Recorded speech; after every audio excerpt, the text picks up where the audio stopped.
There is a lot being said right now about the Iran war. There's the daily reporting, you're getting it all, you're getting all the updates. But I think as we're in the middle of it, it's a time when we maybe lose sight of just how bad an idea this was, just how stupid this was. And we can talk about, Israel's role in getting the United States into this. We can talk about Donald Trump's stupidity in getting into this and all of this. But I think we as a practical matter, and certainly analysts such as myself need to also just look at this and just assess how bad is this, and it's bad. It is very bad. I mean, let's just start with how would we even think about ending this war? We there's this daily question that gets asked to Trump and Pete Hegseth and Marco Rubio and et cetera, of what's the timeline? As if, first of all, as if the question of when this war ends is actually in Trump's hands. It's not. Ultimately, the U.S., Iran, and Israel all have to stop the fighting for the war to end, right? Right now, nobody's talking to each other, so there's none of that.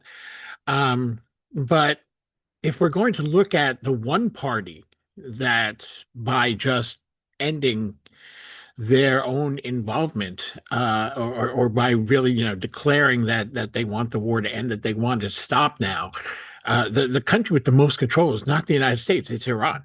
Iran is the one with um, their finger on many triggers, and Iran is the one that actually has a stake in when the war ends. I mean, Trump has to concern himself with the politics of it more than anything else, because there really is no serious goal for the United States. There's nothing happening here that the United States can look at and say mission accomplished. The mission is not going to be accomplished unless it is Israel's mission, which is essentially the destruction of the Iranian state. Um, I do not think even Pete Hegseth and even Trump uh, actually in their minds want that. Um, Hegseth is a ghoul. We know this. We can see the glee on his face every time he talks about killing people, and how much he just enjoys that. And that's all fine, but I don't think he's thinking of this war as with the goal of destroying the Iranian state in mind. Benjamin Netanyahu is. That is because that benefits him the most. It removes the so-called Iranian threat. It removes any possibility of Iranian support for the Palestinians, and it maintains a level of instability in the region that is very good for an ultra-right-wing government in Israel. So, but what would have to happen, for Iran to say we're willing to talk now? We want to, we think that the war has gone on far enough. We want it to end. There's this sort of assumption that they're getting pounded so hard that anytime the United States says, "Okay, we're going to stop now," they'll be, "Oh, thank you so much, thank God." That's not the response. That is not the attitude in Iran. I don't know how many ways Iran has to demonstrate that that thinking is entirely wrong. Iran was attacked last June while they were negotiating in good faith. A sneak attack by the U.S. and Israel launched what they called the 12-day war, and then it all happened again, but on a bigger scale. There were negotiations. They were making headway, and then the United States and Israel attacked. Iran does not want to go down that road again. Okay, there's more that Iran sees. I mean, I think from an outside view, one can argue that the mere survival of the Islamic Republic would would represent a victory, because the goal here, whether they like to say it or not, was regime change. That's why they killed Ali Khamenei. Um, the but at this point, the goal is to make this war costly enough. The goal on the Iranian side is to make this war costly enough that the United States and Israel do not contemplate doing this again, and are literally blocked by the entire Arab world and their oil resources from even considering it again. That is what Iran is trying to do. One can debate the strategy. That is the way they are conducting their business. That is what their goal is. And until they reach that goal, they're not going to stop this war. Um, so, so what do you need to do then to satisfy those conditions for Iran? Well, the United States, from its point of view, would have to rein in Israel. They can do that to an extent. They can they can tell Israel no more. We're stopping. We're cutting this out. Do not go and attack them. Listen, we can say, we can talk about how Israel. I mean, the framing of Israel actually forcing the United States into this war is insane to me. You know, feeding false information is a different thing. That almost certainly did happen, but the idea that the United States just had no choice because Israel was just making it happen—that's nonsense.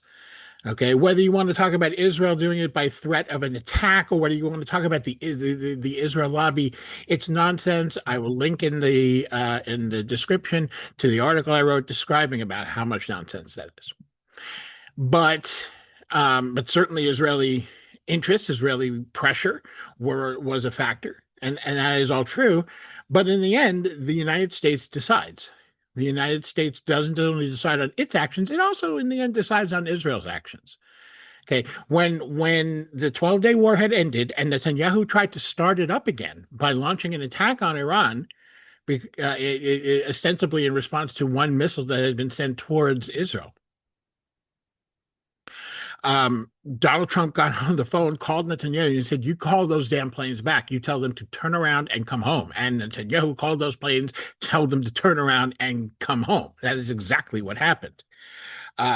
Just this week, Israel bombed the South Pars gas field and the Iranian side of that gas field. Part of that field is actually Qatari.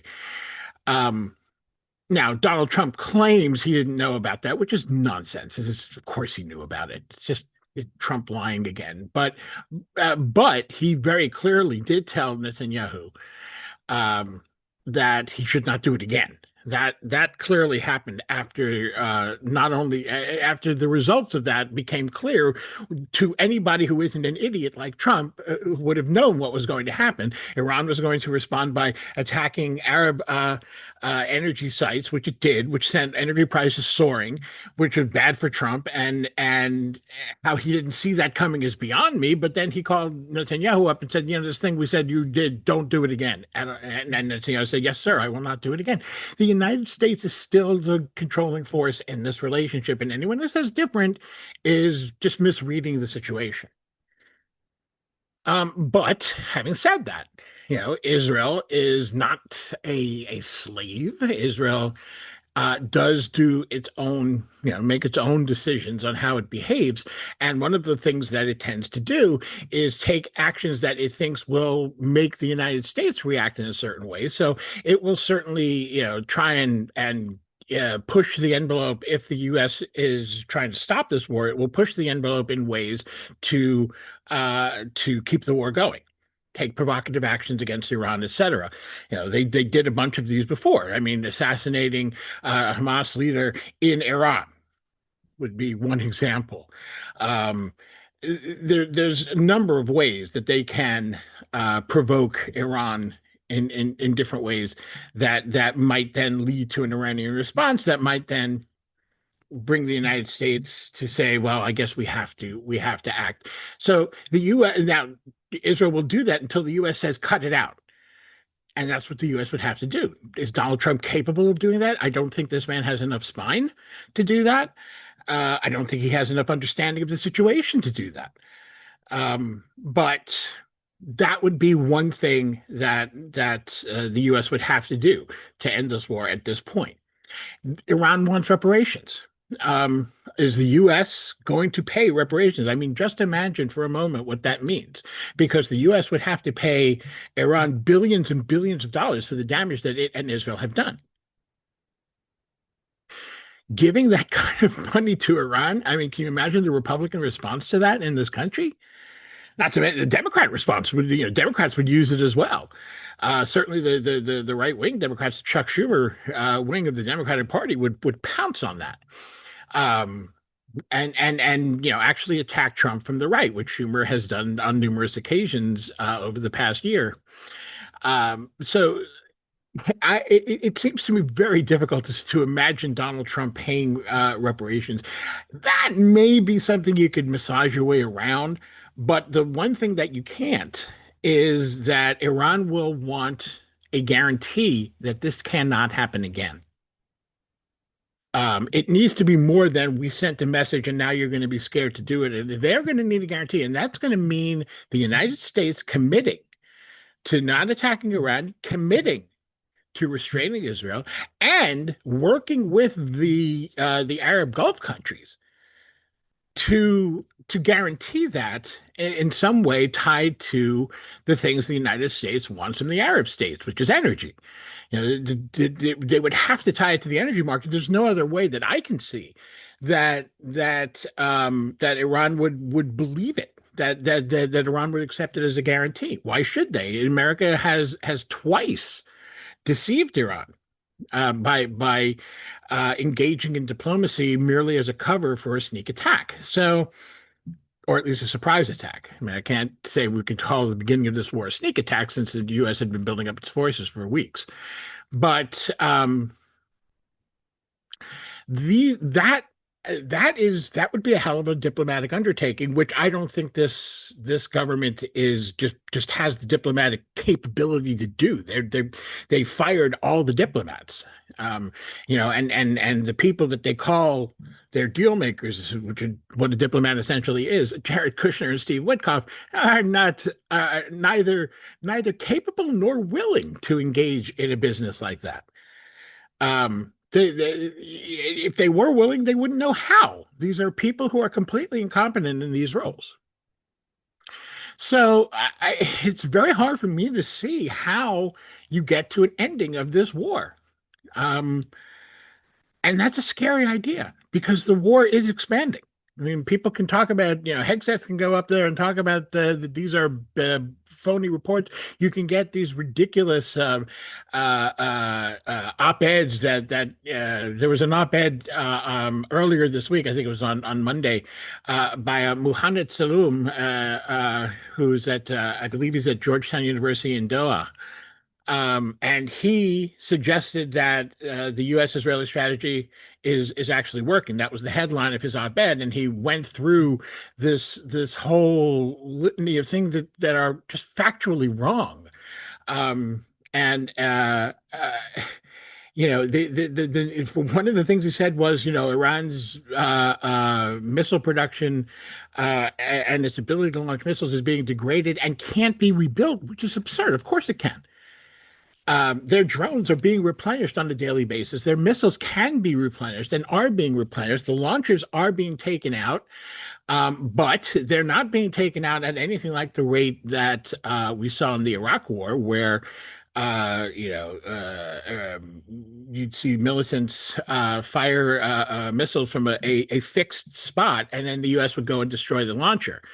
But now these are mobile launchers, and other launchers are underground. I mean, there's no, yes, we've taken out quite a few of them. I mean, maybe a majority of them, but there's still more, and they can be rebuilt. They can be replenished. It is just not true that this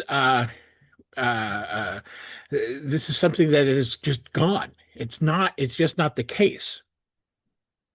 So, there's other things. I mean, I don't want to break down this whole op-ed, but it was clearly this is somebody who has worked, in the State Department as a risk assessor. He clearly has the expertise, which means he's clearly trying to put something out there that gives the U.S. and Israel hope, even though he knows it's bullshit, which is what I see this op-ed as being. So it's very, very hard to see how you end this war at all, except on Iran's terms. And those terms aren't going to be easy for the United States to meet. So, this is why you don't do this again. This is going to be a theme of this video. This is why you don't do this in the first place. This is why no president before Donald Trump was remotely stupid enough to fall into this. The fake intelligence that any fake intelligence Israel used on Trump, any argument that Israel used on Trump to distort the reality and to convince him to do this had been tried on every president before. I mean, obviously, there's certain circumstances. I mean, the Venezuela factor might have been something, but then again, it didn't work on George W. Bush, despite the fact that, initially in Iraq, the U.S. was successful, and he was riding high. We couldn't get him to turn around and invade Iran then. Netanyahu's been at this for 4 decades, and there's a reason that he has failed until now, and that's because there wasn't a president stupid enough to do it. And this is why it is such a stupid idea. We have gotten ourselves into into an instant quagmire by getting into this war. There is no really good way out. And it's worse, I think, than people, especially in the United States, people are often gauging the economic fallout by the gas pump. But I mean, this is much, much broader than that.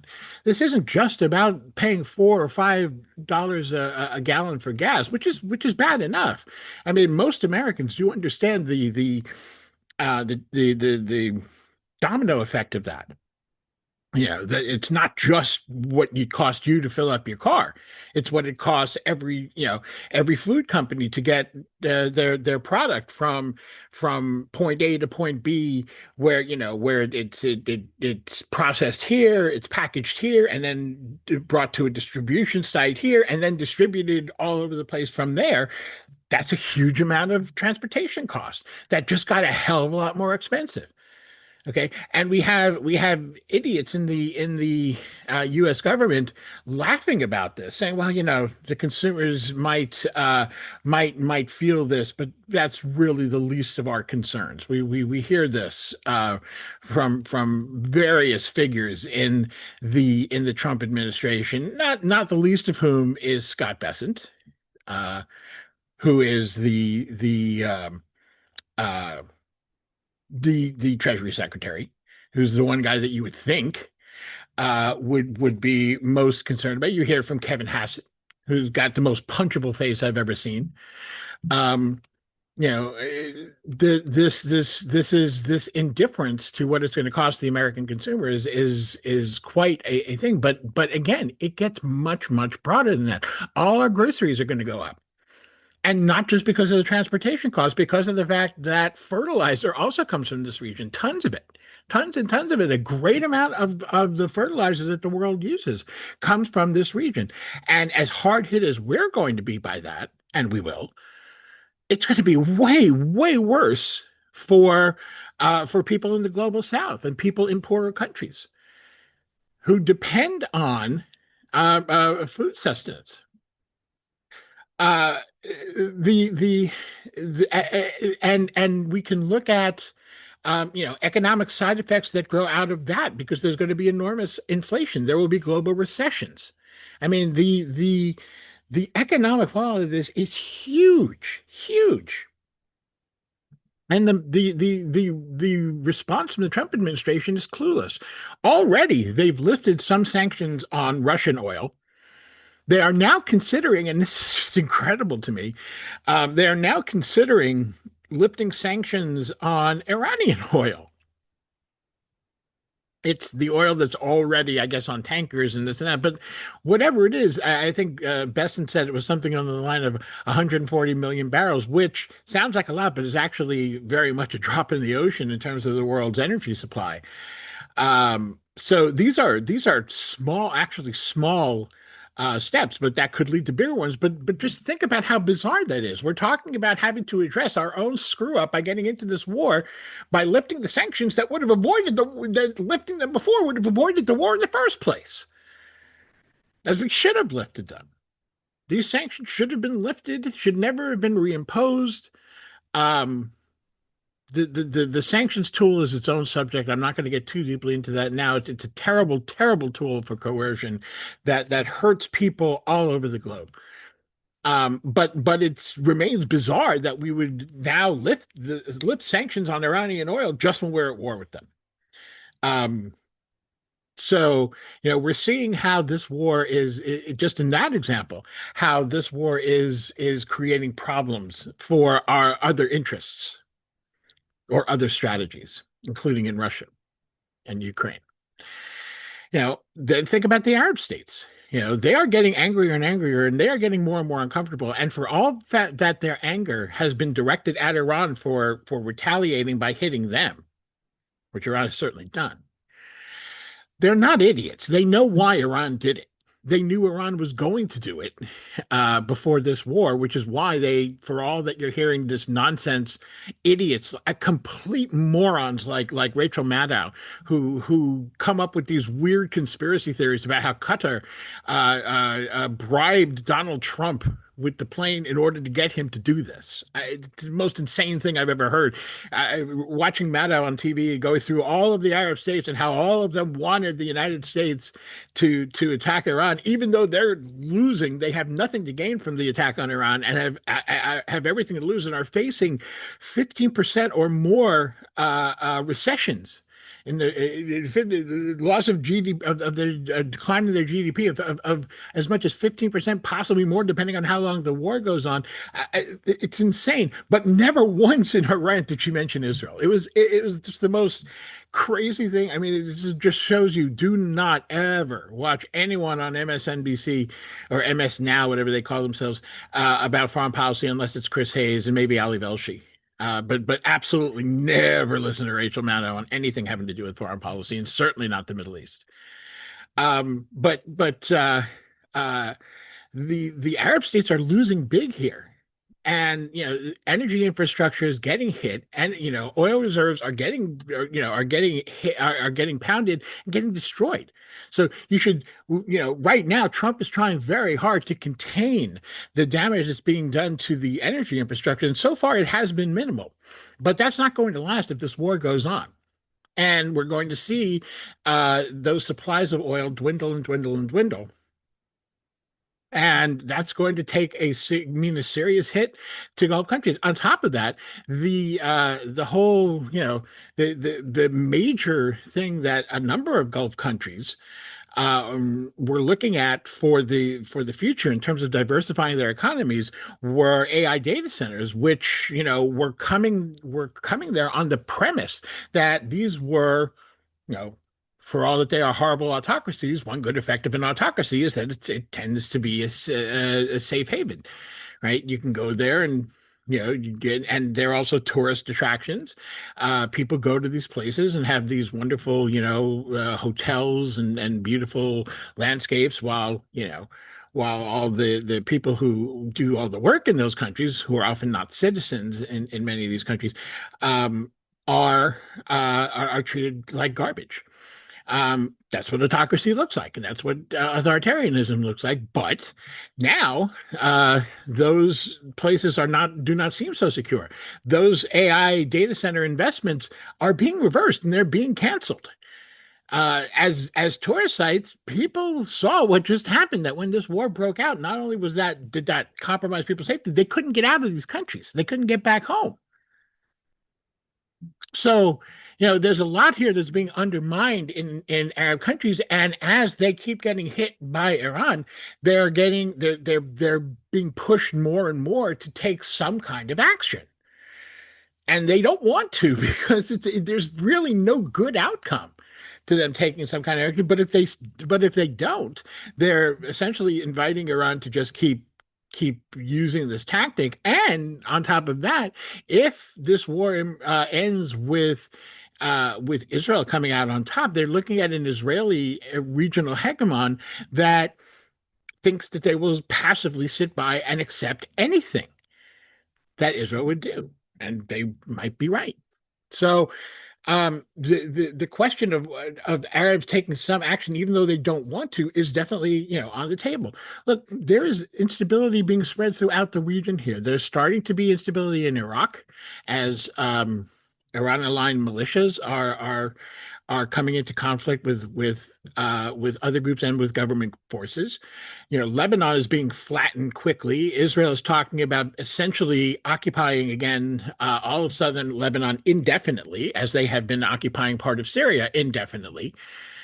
We know from past experience that's a minefield. Even if they destroy Hezbollah, somebody else is going to come up and take Hezbollah's place. Even if they don't have the backing of Iran, Iran's backing has helped Hezbollah be a sort of a traveling force. It helped Hezbollah be strong enough to fight in Syria. It helped Hezbollah be strong enough to send rockets over the border to Israel. But if Israeli troops are on the ground in Lebanon, you don't need that kind of backing to kill Israeli soldiers.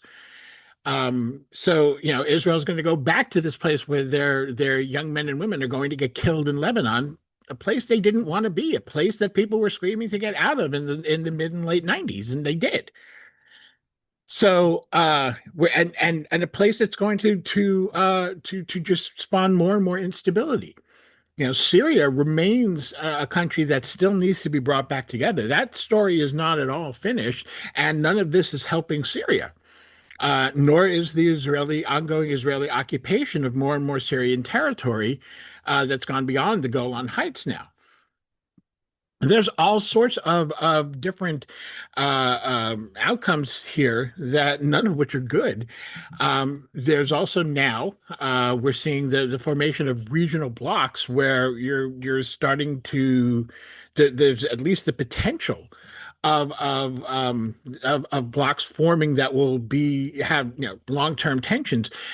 We've seen this Saudi competition, one might say, and in some instances violent competition with the United Arab Emirates, and that split is growing. The UAE is embracing the U.S. and Israel right now. They're the only Arab country that's really doing that, but they are absolutely embracing them.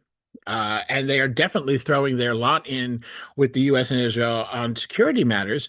And so you're getting a block with the UAE, Israel, and we can add into that Israel's very quickly developing relationship with India. And this goes as is going to be countered by Saudi Arabia, which is developing its own strategic infrastructure that is, they're always going to be somewhat dependent on the United States, but it's going to be less dependent on the United States. And incidentally, let's remember, the U.S. has no problem backing both sides of a regional conflict. They've been backing Saudi Arabia and the UAE, despite the conflict between those two countries in Yemen and Sudan, all along. So that's not a problem for the U.S. They'll sell weapons to anybody, just like any good gangster would. And the Saudis are developing. They've already built a defense pact with Pakistan, which means they have a nuclear ally, which is a big plus in this. They're also developing a partnership with Turkey, and that's that's a country whose tensions with Israel are also increasing. So we're seeing the development of these two conflicting blocks that could lead to a whole new arrangement in the Middle East, and this war is helping all of that along. And I think we should not, in all of these calculations. It's always, as an analyst, I always try and zoom out and try to see how these things, but it's impossible to ignore the hundreds and hundreds of civilians being killed in Iran, the mass casualties that have already happened in Lebanon, and that is a process that is going to continue for a good long while, and is probably going to continue independent of the war on Iran now. That's the war that Israel is going to very likely keep going. They've just been pounding the hell out of Lebanon. They've even attacked Lebanese soldiers, which is I think a pretty good sign that they don't really want to have this sort of cooperation with the Lebanese government, a government that would like actually to disarm Hezbollah, but is not prepared to excommunicate Hezbollah from Lebanese life. And was trying to work with them to do that. Now, in fairness, it was Hezbollah that made the choice to enter this war. They, in response to the U.S. and Israel attacking Iran, Hezbollah launched rockets at Israel, knowing exactly what the Israeli response would be, and knowing that they were pulling Lebanon into a war. or slaughter, however you want to, however you want to look at that, but that they made that choice for Lebanon, which is something most Lebanese are not too crazy about. So, there's obviously problems there. So when we so there is we can't divorce ourselves from the loss of life here. Uh, that is, and it's a loss of life, of course, for Palestinians. Is continuing in Gaza and escalating in the West Bank. We've seen the reports about that, and um, but then when we do zoom out, if we want to look at it from a pro-American point of view, which I don't tend to do, but if we did, and we're talking about American interests, China is absolutely benefiting from all of this, and even in the longer term, this is accelerating. It's raising the price of oil. It's raising the difficulty of liquefied natural gas (LNG), and is increasing the value of much cheaper renewable energy sources, which China is just light years ahead. They were light years ahead of the United States and Europe before Trump came back. Trump has killed the United States and so many American projects towards sustainable renewable energy. That was one of the first things he hacked out when he came back into office. And China is going to be, reaping the benefits of that. We're going to see, for example, particularly when it comes to cars. I mean, Americans tend to look at electric cars and they see Teslas and cars like that are expensive and in most cases ugly as sin. China has far more efficient electric cars that are far cheaper, which is why Trump got so angry when Canada made a deal with China about automobile manufacturing. But so China is getting a lot out of this, on top of the fact that they're watching the American global position erode by the hour.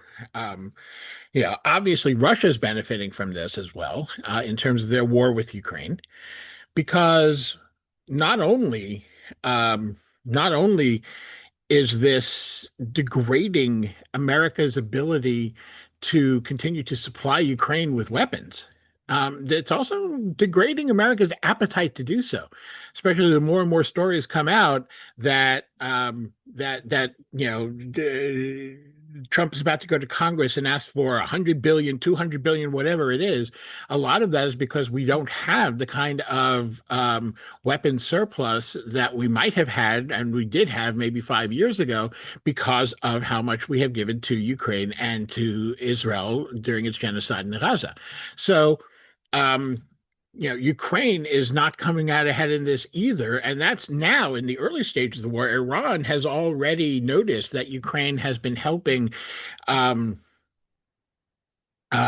Israel and I believe some of the Gulf states to defend against Iranian drones, given the experience they've had with them in their war with Russia, and has said that Ukraine is a target. Now, they haven't acted on that yet, but that, as this war expands, is a possibility. Either in terms of missiles and rockets or in some sort of militant attack. The U.S. has degraded its own situation. People, Japan, South Korea are feeling like the U.S. has completely ignored them. The U.S. has transferred some of the defensive batteries from South Korea to the Middle East, and that South Korea was not at all happy about that. There's just no way that any of this is good. And as I said at the top, there's no end of it in sight. There's no realistic prospect of this war ending. So I want people, I think, I know that we're opposing this war, but I think it's really important to understand this is not even like Vietnam and Iraq. In Vietnam, at least you had the ridiculous domino theory, this idea that we had to kill all the South Vietnamese in order to stop them from becoming communists. Okay, bad enough, but in terms of the framing, we were looking at, if South Vietnam becomes communist, then the whole, so much of Asia will fall, et cetera, et cetera. It was a dumb theory, but it was a theory. And it was something that was genuinely believed at the time. You look at Iraq, the neocons had this sort of plan laid out where Israel, acting as a U.S. agent, would become a regional hegemon, and the United States would be able to reap enormous benefits from the spread of democracy in the region at the point of a gun. Again, stupid idea, poorly thought out, but at least it was an idea. This war has none of that. There's nothing here. There's nothing here but a bad idea that's getting worse by every day. And so that's what we need to understand, and we need to know uh, as we move forward in trying to find ways to stop this war. So I'll leave it there.